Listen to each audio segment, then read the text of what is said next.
Біз тақырыпты жалғастырамыз. Студияның қонағы қоғамдық денсаулық сақтау ұлттық орталығы директорының орынбасары Зарина Кербенова. Зарина ханым, қош келдіңіз студиямызға. Осы тамақтану тақырыбын жалғастырайық.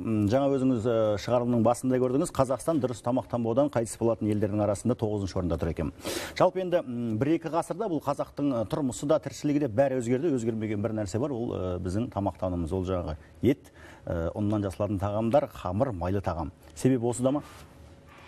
Әрине, өкінішке орай біз қазір осы ондықтың 9-шы орында тұрмыз. Бұл германиялық неміс зерттеушілерінің зерттеу нәтижелері осылай көрсетіп отыр. Бірақ та дегенмен біздің ұлттық тағамдар соншалықты өлімге алып келетін зиян деп айта алмаймыз. Себебі әр халықтың өзінің тұрғылықты жеріне, салт дәстүріне, климатына сәйкес тамақтануына бейімделген сол тағамдарға. Сондықтан біз оны оншалықты зиян деп айта алмаймыз.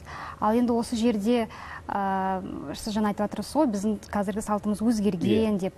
Сол өзгеру салтымен біздің тамақтануымыз да өзгерген. Яғни бұл жерде мен ойламаймын, біздің ішетін қымызымыз, жейтін қазы етіміз туралы деп. Бұл жерде жаңа көбінесе фастфуд өнімдерін пайдалану бойынша болуы мүмкін. Себебі қазір біздің мемлекетіміздің барлық өңірлерінде осы тез тамақтану орындары көптеп ашылуда.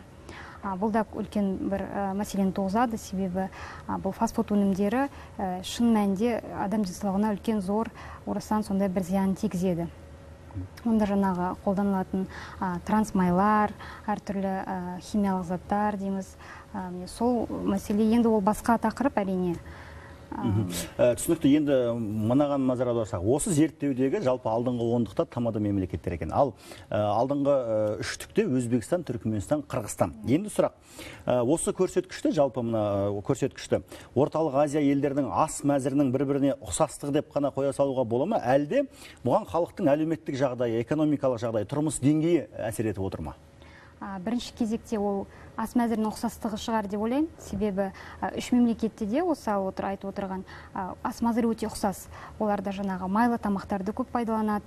Шай ішу мәзірінің өзінде ол бізден ерекшеленеді. Шайларына себебі көп мөлшерде тұз қосады деген сияқты. Сонымен әрине олардың экономикалық деңгейде әсер етеді.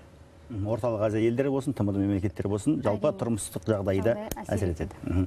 Жақсы, енді Зарина ханым, қалай дұрыс тамақтану керек? Денсаулыққа зиян келмес үшін қандай азық-түлікті қолданған, тұтынған жөн? Осыны айтып беріңізші. Қазіргі кезде көп диетологтар да қазір бізде айтып жүр, күнделікті дұрыс тамақтану пирамидасы бар бізде. Сол дұрыс тамақтану пирамидасы бойынша көп мөлшерде күнделікті бірінші кезекте бұл көкөніс, жеміс-жидектер, жаңағы айтамыз ғой, қияр, қызанақ, жаңағы алма күнделікті пайдаланатындарымызды. Соның пайдалану мөлшерін көбейту қажет.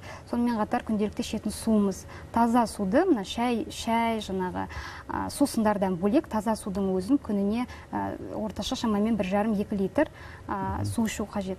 Және де сүт өнімдері, ірімшік, таза күйіндегі сүт, пастерленген сүт емес, мысалы, таза күйіндегі сүттерді де сүт өнімдерін көп мөлшерде пайдалану қажет. Сонымен қатар аптасына 1 рет ас мәзірінде міндетті түрде балық өнімдері болу керек. Өйткені оның құрамында көптеген пайдалы заттар бар, йод бар.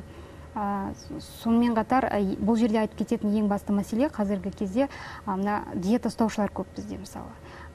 Дұрыс тамақтану бойынша диета ұстайды. Ол кезде ең басты ескеретін бір мәселе бар. Бұл адамның өзіндік ағзаның ерекшеліктерін ескеру қажет. Себебі бір диета бір адамға келсе, ол екінші адамға келмеуі мүмкін. Өйткені мысалы гастритпен ауыратын адам болуы мүмкін.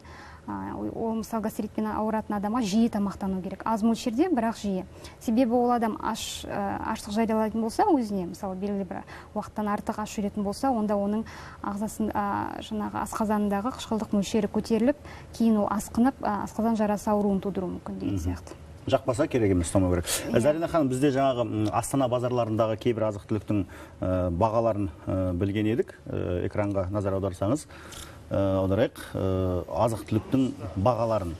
Сіз айтып отырған жаңағы көкөніс, міне еттің бағасы болсын, көкөніс болсын, жеміс-жидек болсын, бағалары әр базарда, әр жерде әрқалай ортақ бағалары міне осындай екен. Әрине, Зарина ханым, әрине көкөніс жеген өзіңіз жақсы білесіз, пайдалы, жеміс-жидек болсын, көкөніс. Бірақ мына біз тұратын Қазақстанда сол қияр мен қызанақтың бір келісі мына 1 килограмм еттің бағасымен пара-пара, соған жете қабыл. Демек, осындай жағдайда халық не тұтынады, не жейді? Халықтың азғана, қысқа ғана блицті берсеңіздер, көрсек. Етсіз қалай күн көреміз? Zaten ет керек ыстық тамақ. Шөп жағын енді алматы, еттің жағы жейтін шығар. Арзан болмаса да енді аламын мен субвенциядан етті аламын. А көкөністер оның қымбат шығар? Ну, етсіз тамақ жемейміз, иә. Ет жақсы көреміз. Огурцы масқара 1000 теңге почти, 900 теңге. Одан анау банан арзан.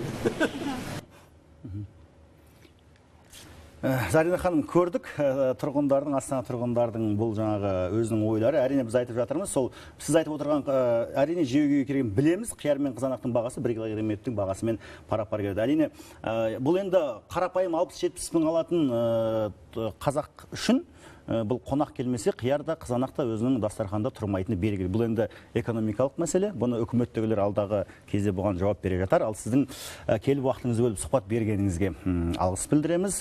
Жұмысыңызға сәттілік тілейміз. Құрметті көрермен, бүгін бізде студияда қонақта болған қоғамдық денсаулық сақтау ұлттық орталығы директорының орынбасары Зарина Керуенова. Мен сөз кезегін әріптесіме берем. Данияр, сөз сізде. Әңгімелеріңізге рахмет әріптес. Ал біз осы тақырыпты әрі қарай жалғастырайық.